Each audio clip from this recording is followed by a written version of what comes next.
The diner hummed with the low chatter of early risers and the hiss of coffee brewing when Bella placed a steaming cup in front of the grumpy old man. He didn't thank her. He never did. His eyes stayed fixed on the window, where rain traced slow rivers down the glass. Behind her, laughter bubbled, not the kind that warmed a room, but the kind that stung. "Why do you care so much?" one of the waitresses whispered, loud enough for everyone to hear. The others snickered, pretending to wipe counters as they watched Bella's quiet routine. She smiled anyway, setting down a napkin as if that small act meant something. The old man gave a faint nod, his lips pressed tight. The weight of silence, thicker than steam.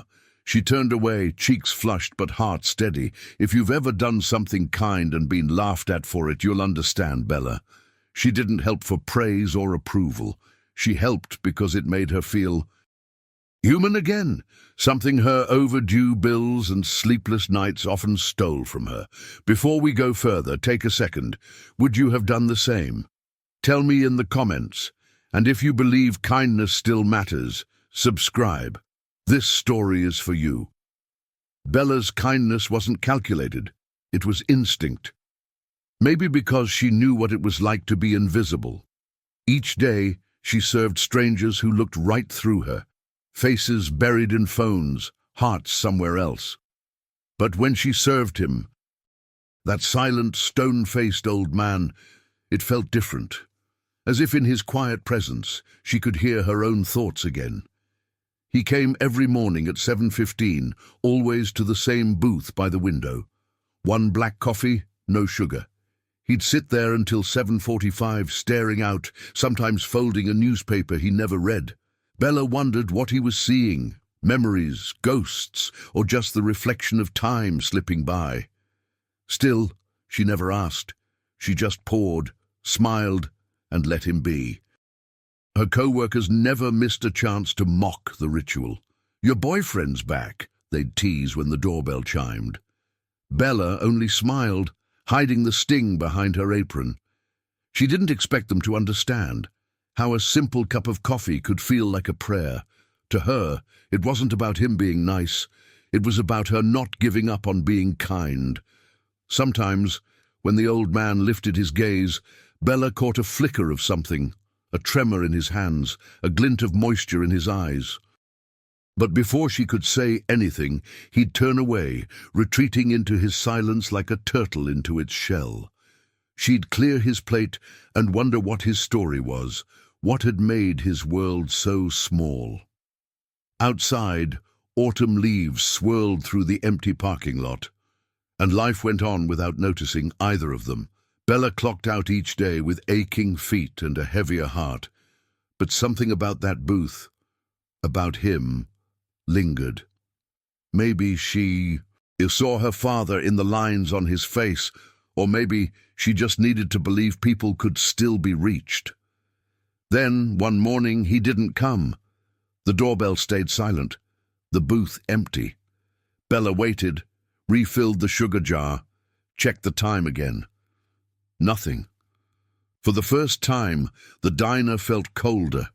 Even the laughter from the kitchen sounded hollow, echoing through the space he used to fill. Something in her chest whispered that she might never see him again. She didn't know it yet, but that empty booth would change everything. That single act of kindness, mocked, dismissed, forgotten, was about to echo louder than she could imagine.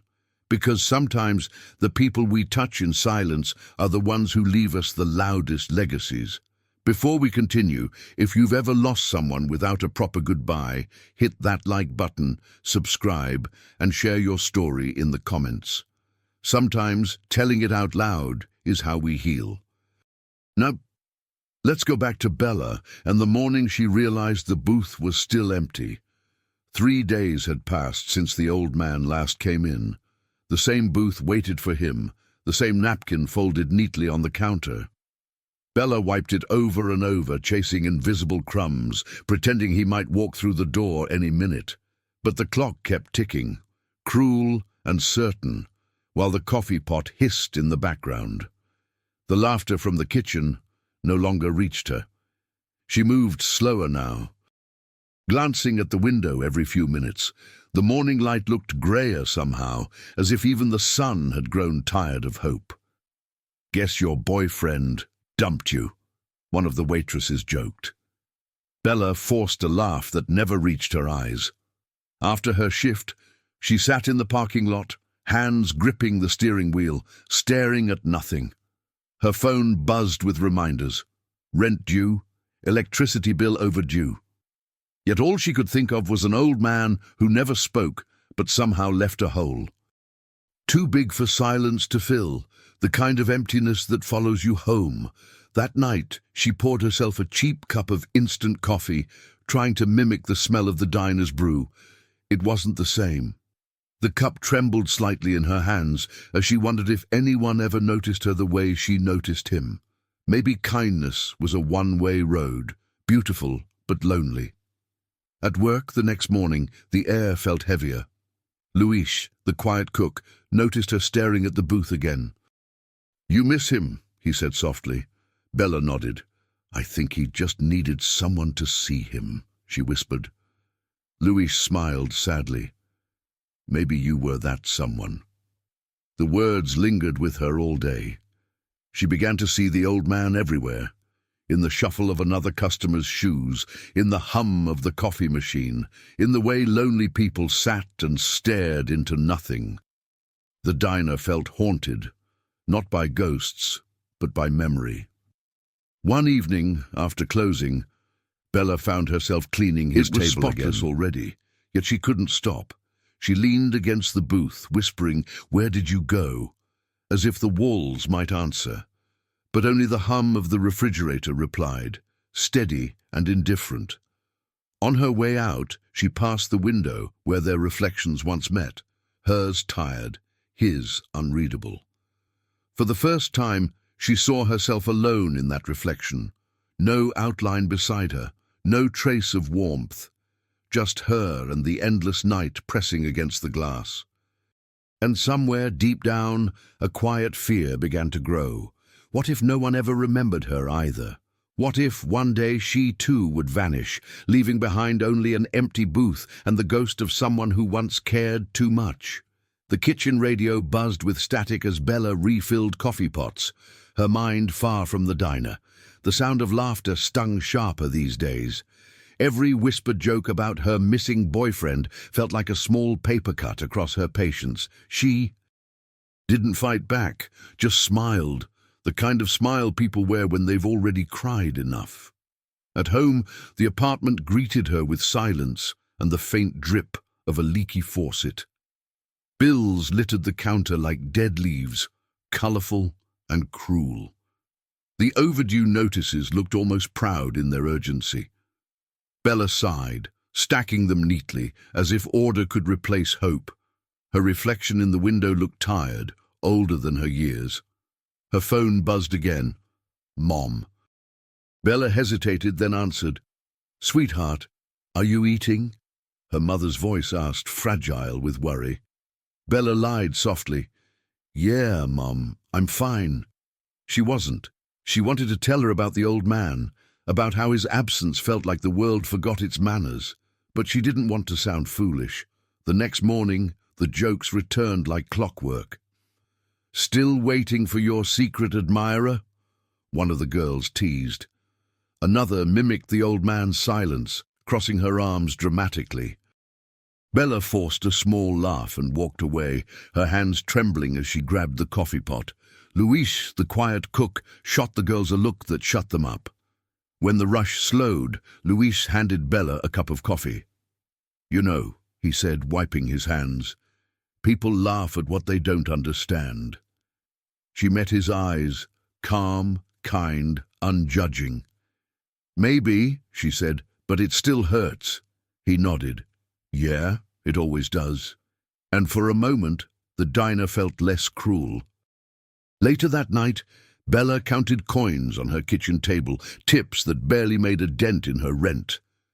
The fridge hummed like an old secret, and outside, the streetlight flickered. She found herself pulling out the note she'd kept in her apron pocket. "Thank you for remembering me. Her fingers traced the faded ink. The words still trembled with life. That note became her small piece of hope. She pinned it on the fridge. Right. Between the overdue bills, a strange mix of despair and gratitude side by side. Each morning, she looked at it before leaving for work, a reminder that maybe her kindness hadn't been wasted after all, that maybe it still mattered. The next few days blurred together. Customers came and went, laughter rose and faded, but something in Bella changed. She started noticing the quiet ones, the man who always ate alone, the woman who stared too long at her phone. She smiled at them, poured their coffee with care, small gestures invisible to most, but sacred to her. One evening, while cleaning up, she overheard Luis telling another waiter, "Bella's got something most of us lost. Heart." She pretended not to hear, but those words wrapped around her like a soft blanket. Maybe kindness wasn't foolish. Maybe it was rare, and maybe being rare was its own kind of strength. Still, the ache lingered. Every time she glanced at the old man's booth, her chest tightened with unanswered questions. Who was he? Why that note? Why her? The world didn't owe her an explanation, but something in her heart whispered that one was coming. And when it did, everything would change. It was closing time, and the diner smelled of bleach, rain, and tiredness. The last customer had gone, the neon sign outside humming like an exhausted heartbeat. Bella wiped the counter in slow circles, her body moving on autopilot. She didn't notice her own reflection in the glass. Hollow-eyed, running on empty. Luis flipped chairs onto tables while the dishwater gurgled in the sink.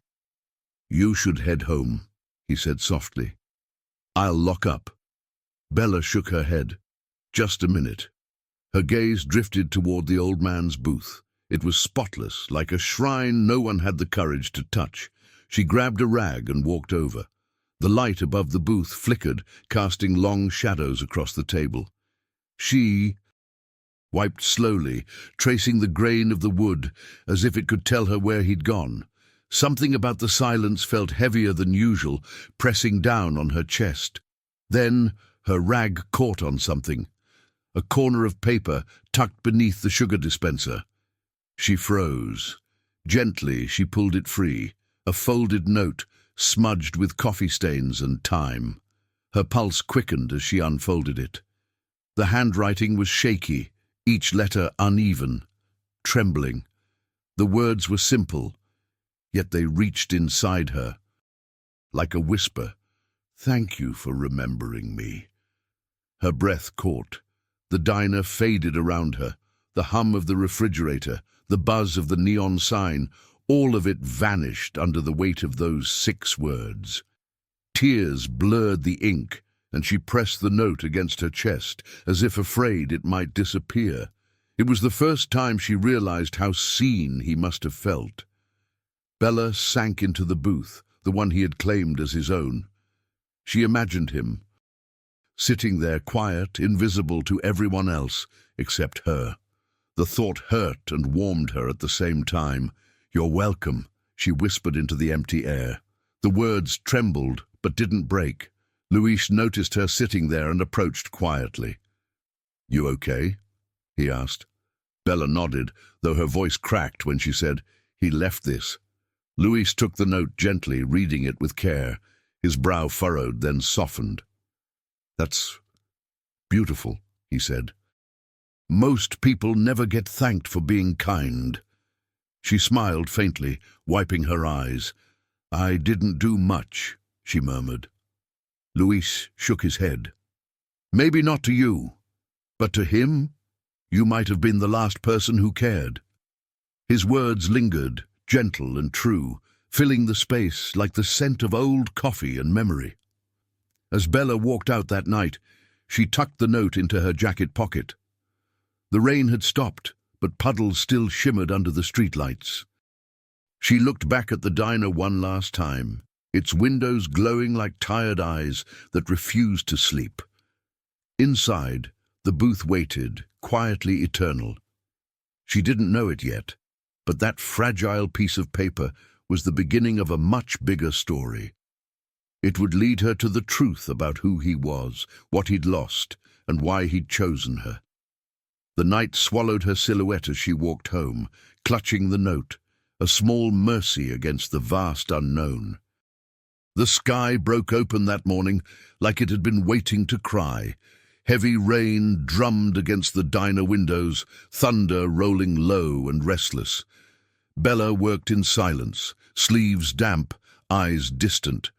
The note from the old man sat folded in her apron pocket, soft from being touched too many times. It was her secret comfort, her invisible anchor. The customers were scarce. Most stayed home, afraid of the storm. Louis tried to, but even his jokes couldn't fill the strange quiet between orders. The diner's neon sign flickered outside, flashing open through sheets of rain like a heartbeat refusing to stop. Bella's mind kept drifting back to him, to that booth, that silence, that thank you. When her shift ended, the storm had only grown worse. Lightning split the sky, and the streets glistened like mirrors. Bella wrapped her jacket tight and stepped into the rain, each drop cold and sharp against her skin. She didn't hurry. It felt almost wrong to rush through such a heavy, grieving world. She ducked into a small corner store to wait for the bus. The smell of wet paper and old coffee filled the air. On the counter sat a stack of newspapers, their pages slightly curled from the damp. Bella glanced at one without thinking, and froze. Her heart stopped at the photo on the front page. Elderly veteran found dead in small apartment. The image was grainy but unmistakable. It was him, the man from the booth, her old man. Her breath hitched, the world tilting sideways as thunder cracked above the roof. She dropped her bag, hands trembling, eyes locked on the headline as if it were a lie she could will away. The cashier looked up, concerned. "You okay, miss?" Bella nodded weakly, her voice gone. She clutched the paper to her chest, stepping outside again. Rain washed over her face, mixing with tears she couldn't control. The city moved around her, indifferent, as if nothing had changed. But everything had. She stood at the bus stop, staring into the blur of headlights and rain. The paper sagged in her grip, the ink bleeding under the downpour. He had died alone. The thought tore through her, not just sorrow, but guilt. She'd been kind, yes, but not enough. Not enough to save him from loneliness. When she finally got home, she laid the soaked newspaper flat on her kitchen table. The photo blurred at the edges like a memory fading too soon. She stared at his face, the same quiet eyes that had looked through the diner window every morning, and whispered, "I'm sorry." The words were barely audible, but they filled the room.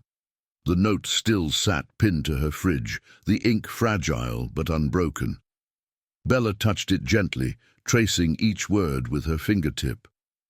"Thank you for remembering me." Her voice cracked as she whispered, "I'll keep remembering you. I promise." Outside, thunder rolled again, softer now, almost like an answer. As lightning flashed across the sky, Bella made a silent vow. She would find out who he really was. The world might have forgotten him, but she wouldn't. Not the man, not the silence, not the kindness he left behind.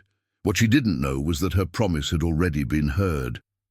And soon, someone would come looking for her. The diner smelled of rain and burnt toast when the black car pulled up outside. Its headlights cut through the fog, then vanished as the door opened. Bella didn't notice at first. She was pouring coffee for a regular, lost in thought. Then silence rippled across the room. Conversations stopped. Forks froze mid-air. 4 men in dark suits stepped inside, their shoes tapping against the tile with crisp precision. Behind them, an older man followed, slower, composed, holding a leather briefcase against his chest. He looked out of place in the small town. Diner, like a page torn from another story. His eyes searched the room until they landed on Bella. "Are you Bella Thompson?" the older man asked. His voice was low, deliberate, carrying an air of authority softened by something almost compassionate. Bella hesitated, the coffee pot trembling in her hand. Yes," she said finally, every pair of eyes in the diner now on her. Louise stepped out from the kitchen, sensing something wasn't right. The man nodded once, as if confirming a fact from a file. "I'm Richard Hale, attorney at law. I represent Mr. Arthur Whitaker." The name hit Bella like a stone to the chest. The old man had a name, Arthur, not just the grumpy old man, not just a stranger. Her throat tightened. He's gone," she whispered. "Yes," the lawyer said gently. "I'm sorry for your loss." He gestured toward one of the men, who handed Bella a sealed envelope with her name written across it in the same trembling handwriting she knew so well. "Mr. Whitaker left instructions for me to find you." The words echoed like thunder in her mind. Everyone in the diner had stopped pretending not to listen. The waitress who once mocked her leaned forward, eyes wide. Someone whispered, "What's going on?" Bella barely heard them. Her hands shook as she held the envelope, the paper soft from time and careful folding. The weight of it felt heavier than gold. "I don't understand," she said. "Why me?" The lawyer's expression softened. "He was very clear about that, Miss Thompson. He said you were the only person who still saw him." Bella's eyes filled, the sound of the diner fading to a distant hum. The words, "the only person who still saw him," wrapped around her heart like a thread she couldn't untie. Luis placed a steady hand on her shoulder. "You should open it," he whispered. Bella looked at him, then back at the lawyer, whose eyes held quiet patience. Her fingers slipped under the flap, tearing it carefully. Inside was a single handwritten note and a small brass key taped beside it. The note read, "You were kind when the world forgot how to be. If you're reading this, I owe you something I could never say." Below it, an address, one she didn't recognize.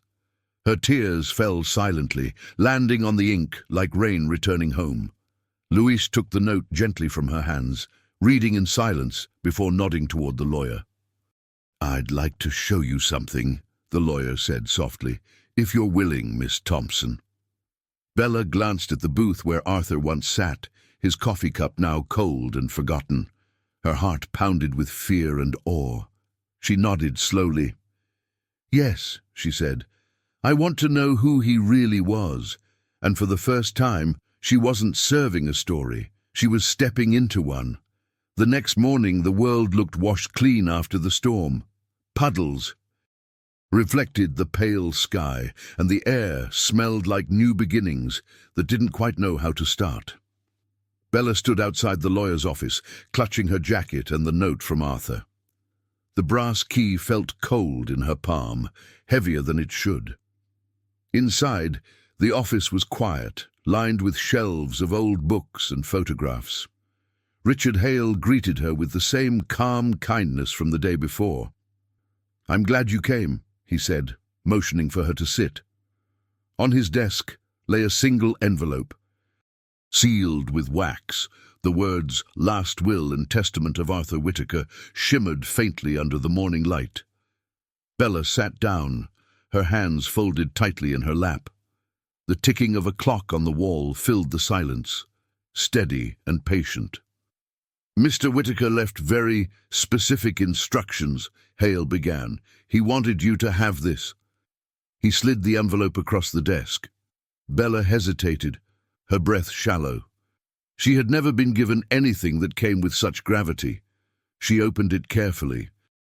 Inside was a letter handwritten, the same trembling pen strokes that marked every note he'd left. Her eyes blurred before she finished the first line. "You were kind to me when I was invisible." Her lips quivered. If you're reading this, then I am finally gone, and I can thank you properly." Her hands trembled as she continued reading. "There are things I never said, things I buried under silence and shame. I don't leave you riches, Bella. I leave you a key and a request. Go to the address below. Finish what I started." The words struck her like thunder, a request, a mission, from a man she barely knew. She looked up at the lawyer, her voice small. "What does it mean?" Hale smiled faintly, almost knowingly. "Arthur Whitaker was not an ordinary man, Miss Thompson. He served, he suffered, and he carried guilt heavier than medals. That address, it's his apartment. Everything you need to understand him is there." Bella's throat tightened. "Why me?" she whispered. Hale leaned back in his chair. He said you reminded him of someone who still believed people could be good. The words sank deep, wrapping around the ache in her chest like a bandage. She realized then kindness had found its echo. The lawyer handed her the brass key again, its edges worn smooth by years of handling. "Take your time," he said. "Some stories are hard to finish." Bella nodded, slipping the key into her pocket. Her pulse was steady but fast, the way hearts beat when fate calls softly and you decide to answer. Outside, the city moved as if nothing had changed, but Bella felt the world tilting. Every noise, footsteps, car horns, the rustle of leaves, seemed to hum with new meaning. She wasn't just a waitress anymore. She was a keeper of someone's unfinished story. As she walked away, the letter pressed close to her chest. Bella whispered to herself, "I'll finish it, Arthur, whatever you started." The wind carried her words through the street, brushing her hair like a promise. Somewhere far away, a bell chimed, gentle like approval. The building was old, the kind that had seen decades of rain, laughter, and silence. Its bricks were darkened by time, its hallways echoing with the faint smell of dust and forgotten dinners. Bella climbed the narrow staircase slowly, each creak underfoot sounding like a whisper from the past. In her pocket, the brass key, pressed against her palm like a heartbeat. When she reached the door, 3B, she hesitated. The number was barely hanging on, a single nail keeping it from falling. She took a breath, turned the key, and pushed. The door groaned open as if exhaling after years of holding secrets. Light from the hallway spilled across the floor, revealing a room frozen in quiet disarray. Books covered the table, stacked in uneven towers. Dust motes floated in the air like faint ghosts. A photograph lay face down beside a coffee mug, its rim cracked. Bella turned it over, a younger Arthur smiling beside a woman and a little girl. Her chest tightened. He had a family. She moved through the apartment slowly, her fingers brushing over shelves of medals, postcards, and handwritten letters. Each item felt alive, humming with the life he'd hidden from everyone.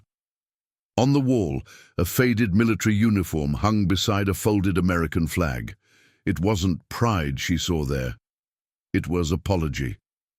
The lawyer, Mr. Hale, followed her quietly, giving her space. "He lived here for 30 years, he said softly. "Didn't talk to many people. He came to the diner every morning because—" He paused, searching for words. "Because it reminded him of his wife. She used to work in a place just like it." Bella swallowed hard, her eyes burning. On the desk near the window, she found a small wooden box labeled "For Bella." Her hands trembled as she opened it. Inside was another note, shorter this time, and a small metal key. The note read, "You found me once. Find me again. Finish what I started." The words felt like both a request and a farewell. "What did he start?" Bella whispered half to herself. Hale shook his head. "I'm not sure, but I think he wanted you to understand before anyone else." She picked up the key, lighter than the first, older, its surface scratched by years of use. A storage unit tag was attached to it, faded but legible. Bella looked around the room again. The empty chair by the window, the half-finished letter on the table, the photo of his family turned upright now in her hand. The air was thick with memory, and yet, for the first time, she didn't feel sorrow. She felt responsibility, the weight of a story that had been waiting to be heard. She closed the box carefully, tucking the new key into her pocket beside the old one. The room seemed to sigh, as if relieved that someone finally cared enough to look. Bella turned to Hale and nodded. "I'll go," she said quietly, "wherever this leads." He smiled faintly, eyes kind. He would have wanted that. As she stepped back into the hallway, she looked over her shoulder one last time.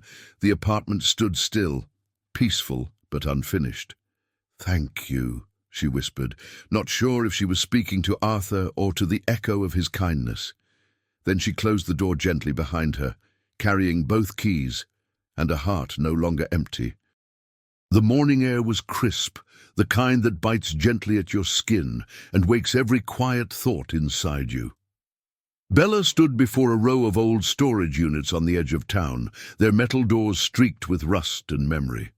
The tag from Arthur's second key read Unit 47. She slipped it into the lock, her breath visible in the cold. The door shuddered open like a sigh. Inside, dust floated through narrow beams of light leaking from the roof. The smell of paper and time filled the air. Bella stepped in cautiously, her footsteps echoing. Boxes lined the walls, marked with years and names she didn't recognize.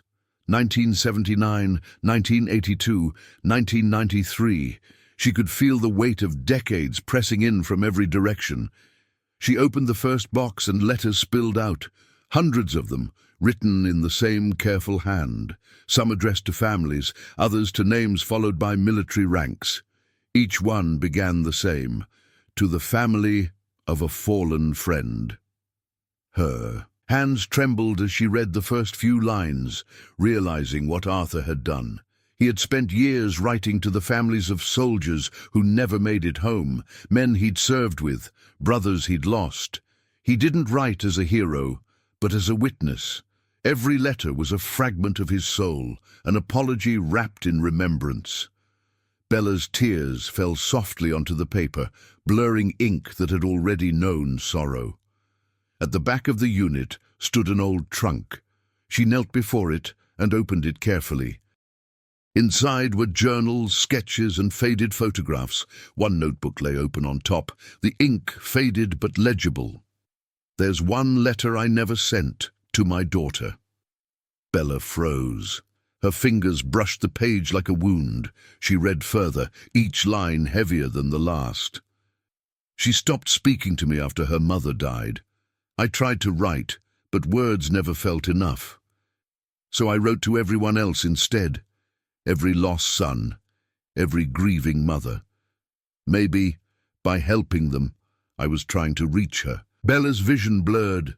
Her chest ached with a sorrow not her own. The next page ended abruptly. "I don't know how to tell her I'm sorry. I just hope someone kinder than me will find a way." The words felt alive, unfinished, a plea written into the air. Bella closed the notebook, clutching it to her heart. For a long moment, she just knelt there, surrounded by ghosts who had finally found someone to listen. When she stepped back outside, the sky had softened into grey. She held one of the letters close, reading the signature over and over. Arthur Whitaker, Sergeant U.S. Army, retired. Beneath it, a single line, "To remember is to heal." Bella whispered the words aloud, feeling them take root inside her. Luis met her later that evening at the diner. She showed him the notebook, the letters, the proof of the man behind the silence. "He carried all this alone," she said. Luis nodded, his expression gentle. Maybe he wasn't meant to anymore. The thought lingered between them, tender, true. As Bella walked home that night, the letters pressed against her chest like a heartbeat. The world around her felt different, quieter, kinder. Somewhere deep inside, she knew the next step was waiting. The unfinished letter to his daughter wasn't just his to complete anymore. It was hers. The name on the last page of Arthur's notebook was clear. Claire Whitaker. It an address written with shaky care, a small art studio on the other side of town. Bella traced the letters with her fingertip, feeling the pulse of destiny through the paper. She didn't know what she would say when she found her, only that she had to. The studio sat on a quiet street, lined with old trees and murals that had begun to fade. Inside, the smell of turpentine and paint filled the air, sharp, alive, and strangely comforting.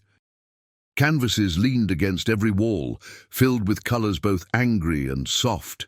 At the centre of it all stood a woman, her back to the door, hair streaked with grey paint. "Claire Whitaker?" Bella's voice was barely a whisper. The woman turned, brush in hand, eyes cautious. "Yes?" Her tone was polite but distant, the practiced detachment of someone who's lost too much. Bella took a breath. "My name is Bella. I knew your father." The words hung awkwardly between them, built like in the dark. Claire frowned. "My father?" She set her brush down, paint dripping like tears. "I don't have one." Her voice cracked slightly, though she tried to hide it. Bella hesitated, then reached into her bag and pulled out one of Arthur's letters, the one he'd never sent. "He wanted you to have this," she said softly. For a moment Claire didn't move. She stared at the envelope as if afraid it might hurt her. Then, slowly, her hands shook as she unfolded the paper, her eyes scanning each trembling line. The silence in the room grew thick. Bella could hear the hum of the heater, the soft rustle of rain outside, and then a small, broken gasp. "He kept writing," Claire whispered, tears streaking her paint-smeared face. "All these years, he still tried?" Bella nodded, her own eyes wet. "He never stopped." The letter trembled in Claire's hands as she sank onto a stool, reading it again, as if trying to make up for all the lost time it represented. "I thought he forgot about us," Claire said after a long silence. "When my mom died, he just disappeared. No calls, no letters. I hated him for that." Bella sat beside her quietly. "He didn't forget," she said gently.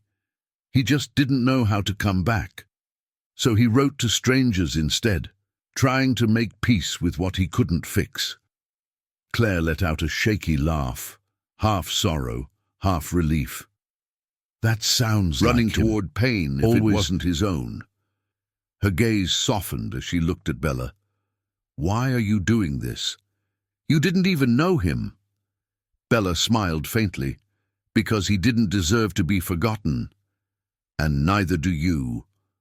The studio filled with stillness, the kind that holds more truth than words. Claire folded the letter carefully, pressing it to her chest. "Thank you," she whispered, "for remembering him when I couldn't." Bella nodded, her heart heavy but warm. For the first time, the note on her fridge, "Thank you for remembering me," made full sense. As Bella left the studio, the rain had stopped, leaving the streets glistening under a pale sky. She looked back once and saw Claire standing at the door, letter still in hand, eyes no longer angry, just human. Bella smiled to herself. She had delivered a message across the silence of years, and in doing so, she had begun to heal two souls, one living, one gone. Days passed, but the memory of Claire's face lingered in Bella's mind, that fragile mix of anger and sorrow, trying to learn how to breathe again. Bella couldn't stop thinking about Arthur's words. "Finish what I started." Maybe it wasn't about boxes or letters. Maybe it was about healing what silence had broken. So, one morning she called Claire. They met at a small park on the edge of town, the one where Arthur used to sit every morning before heading to the diner. The air was cool, the sky brushed with grey, leaves whispered across the path, and the smell of wet earth carried the weight of something sacred. Claire was already there, standing near a wooden bridge that crossed a narrow creek. For a long moment, neither of them spoke. They just stood there, two women bound by a man who couldn't say the words they both needed to hear. Finally, Claire exhaled, her voice trembling. "He used to bring me here when I was little.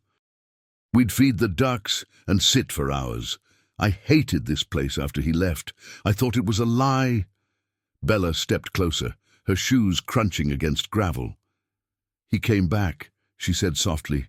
"Every morning. Maybe he didn't know how to reach you, but he never stopped trying in his own way." Claire's eyes filled again, but this time the tears didn't burn. They cleansed. She looked toward the creek, the water shimmering faintly. "I blamed him for everything," Claire whispered. "For Mom's death, for leaving me alone. I thought forgiving him would mean forgetting what he did." Bella shook her head. "Forgiveness isn't forgetting," she said gently. "It's remembering without the pain." The words hung in the air like a bridge built from both their griefs. They walked slowly across the bridge, the boards creaking beneath them. Claire paused midway, pulling something from her coat pocket. Arthur's letter. She unfolded it once more, reading the words aloud this time. Her voice cracked on the last line. "I just hope someone kinder than me will find a way." She looked at Bella. "You found it." Bella smiled through her tears. "He gave me something too, the note he left at the diner. It said, 'Thank you for remembering me. I used to think it was just about being polite, but now I know. He meant this. All of it.'" Claire nodded slowly, her fingers brushing the letter like a goodbye. The wind picked up, carrying the smell of rain and coffee, the scent of endings and beginnings. Claire folded the letter and let it fall gently into the creek. The paper drifted downstream, turning slowly until it vanished beneath the water. "He's free now," she said. Bella reached out and squeezed her hand. "So are you." They stood together for a while, watching the ripples fade. No grand speeches, no miracles, just two hearts finally at peace with the past. The sky began to clear, sunlight slipping through the clouds like quiet grace. For the first time in years, Claire smiled without sadness. As they walked away, Bella looked back at the bridge, their bridge, and whispered to the wind, "You're remembered, Arthur. You always will be."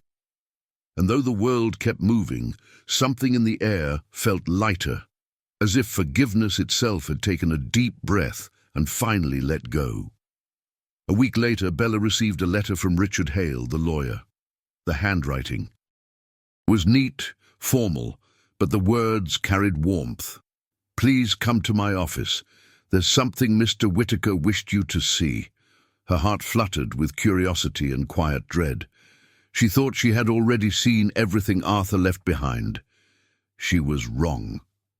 The morning sun spilled through the windows of the law office, turning the dust in the air into gold. Claire came with her. They hadn't spoken much since the bridge, but their silence was now a comfort, not a wall. Hale greeted them both with a gentle smile, then opened a small folder that had been sealed with Arthur's name.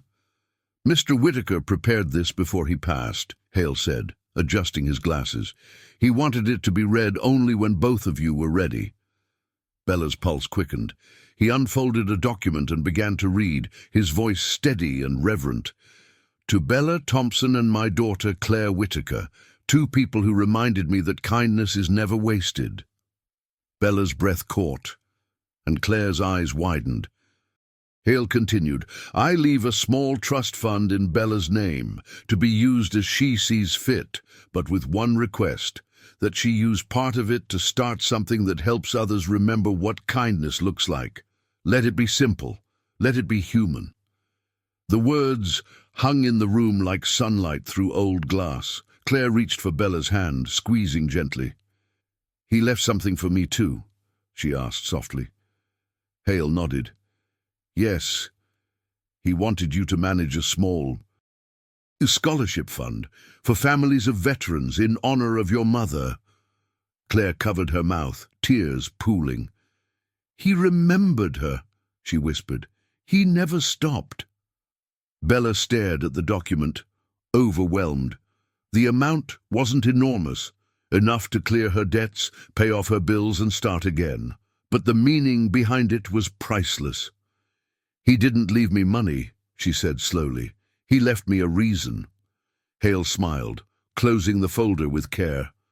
That's exactly what he wanted. Outside, the day felt lighter, as if the city itself knew something good had quietly happened. Bella and Claire walked together, their steps unhurried. What will you do with it? Claire asked. Bella smiled faintly. I think I'll fix up the diner a little. Maybe turn that old booth into something special, a place that remembers people who were once invisible. Claire nodded, her eyes shining. That's exactly what he'd want. They stopped by a street cafe, and for the first time they sat together, not as strangers bound by grief, but as two souls sharing gratitude. He spent his life trying to heal others, Bella said softly. Now it's our turn. The afternoon breeze carried the smell of rain and roasted coffee, the same mix that had always followed Arthur. Bella looked up at the sky, pale and endless, and smiled. You did it, Arthur, she whispered. You finished what you started. Claire closed her eyes and let the warmth of the sun rest on her face. And as the city hummed quietly around them, two lives, once broken by silence, began again, with purpose. Not through wealth, not through fame, but through a legacy of kindness, the kind that lingers long after the last cup of coffee goes cold. The bell above the diner door rang like it always had, but that morning it sounded different, warmer somehow, softer. Bella stepped inside with a new sense of purpose. The world hadn't changed, but she had. The light through the windows seemed brighter, and the smell of fresh coffee felt like the beginning of something good. Her co-workers looked up, curious. The teasing had stopped weeks ago, replaced by quiet respect. Even the manager, who once rolled his eyes at her kindness, nodded approvingly when she asked to make one small change. It's just a corner, Bella said, a little tribute. He hesitated, then smiled. Go ahead. By the end of the day, the booth by the window, Arthur's booth, had transformed. She polished the wood until it shone, set a clean white mug in front of his usual seat, and placed a small framed photo of him beside it. In the frame, his expression was soft, almost peaceful. Underneath, she'd written, "For those who are remembered." Customers noticed immediately. Some asked, "Who was he?" Others just nodded, understanding without words. Bella told his story gently, not the sad version, but the hopeful one, the story of a man who thought he was invisible and a girl who saw him anyway. Every retelling made the air in the diner feel a little more sacred. Louise helped her hang a small plaque on the wall. It read, "The Whitaker Booth, dedicated to those who remind us to care." When he finished tightening the screws, he stepped back and smiled. "Looks perfect," he said. Bella smiled too, wiping a tear she hadn't realized had escaped. "No," she whispered. "It looks right." Over time, people began to leave little notes on the table, words of thanks, stories of loved ones they'd lost, wishes for forgiveness. Bella kept them all in a small tin box under the counter. Some nights, when the diner was empty, she'd read them one by one, feeling less alone with every page. One afternoon, a young soldier came in, uniform still dusty from travel. He sat at Arthur's booth and stared at the photo for a long time. When Bella brought him his coffee, he said quietly, "He helped my mom after my dad died, got letters from him for years." Bella's eyes widened. "You knew him?" The man nodded. "Not really, but I think he knew us." After he left, Bella stood at the booth for a long time, tracing the edge of the photo frame. She felt Arthur there, not as a ghost, but as a memory made solid by gratitude. The world had finally remembered him, and through him remembered what it meant to see someone. Claire visited often, bringing small paintings to hang near the booth, abstract pieces full of blues and golds, like forgiveness captured in color. Together, they built something quiet but beautiful, a space where strangers felt welcome to feel. "He'd love this," Claire said one day. Bella smiled. "He does." At night, when the diner lights dimmed and only the glow from Arthur's booth remained, Bella often found herself whispering goodnight before locking the door. It wasn't sadness anymore. It was gratitude. The booth wasn't empty. It was full of stories, of kindness remembered. And in that warmth, she realized something simple but eternal. No act of care ever disappears. It was late when Bella finished her shift. The diner was quiet except for the soft hum of the refrigerator and the ticking of the wall clock. The booths were empty, chairs stacked, lights dimmed, except for one. Arthur's booth still glowed faintly, under its small lamp, the way she always left it. The night outside pressed softly against the glass. She walked toward the window to turn off the sign when something caught her eye. A small piece of paper, taped to the glass from the outside. Her breath fogged the window as she leaned closer. The paper was damp from the evening mist, the handwriting neat and familiar. Bella's heart skipped. She gently peeled it free and unfolded it. It was from Claire.